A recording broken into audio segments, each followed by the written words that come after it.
But what stood out for me, particularly in that semi-final, is just how calm you were. Even when you scored 100, there was no fist pumps, or you were remarkably calm. You were speaking to yourself, probably praying, especially when that catch was dropped by Alisa Healy of yours. Yeah. But the calmness, where did the calmness come from? The sheer, almost as if you had shut out all the noise around you. That is quite remarkable to do for anyone in sports. So where did that come from, that inner belief? I don't know how to put it forth. It just felt like I think something more divine had come upon me at that moment, and that's all I can put it forth in. Because even when now I look back and I think that how could I be so calm? How could I be so collective at that moment? It's hard, especially with all the anxiety I was going through, especially with being dropped 2 games before and coming back, playing a World Cup semi-finals at home, the pressure, the expectations, playing against Australia.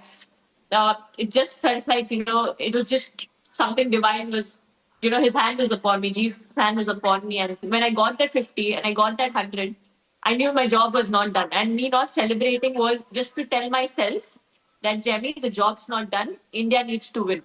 And whenever, thoughts came, because, Fantastic. thoughts came that I might lose my wicket or I might get out, our hotel was right next to the ground. I looked at that hotel and I asked myself, Jemmy, what would make you more happier tomorrow? You wake up with a 50, you wake up with 80 or 100 and your team loses, or you wake up tomorrow having a smile on your face, we are going to play the World Cup finals. And I said, play the World Cup finals. And I was like, that's my answer. I just want to do it to help India win. It's not about me, it's not about my score, it's about making India win.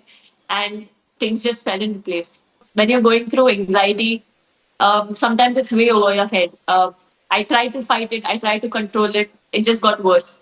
But when you know there's someone greater than you who loves you so much and who can take care of you, he's stronger than your anxiety, I think it just releases a lot of pressure off you. Oh, absolutely. And, you mentioned Jesus, and you mentioned your faith, and you mentioned church. And this is a slightly contentious question because there was a time, not over a year or so ago, where your religious faith was being targeted. Even your family was targeted. So, to be honest, I remember when that happened, and especially, okay, being me, it's fine, but when my parents were also dragged into it for something we didn't do, like everything we did at that moment was according to the rules and regulations. I think we just had a conversation as a family too, and we are like, you know what?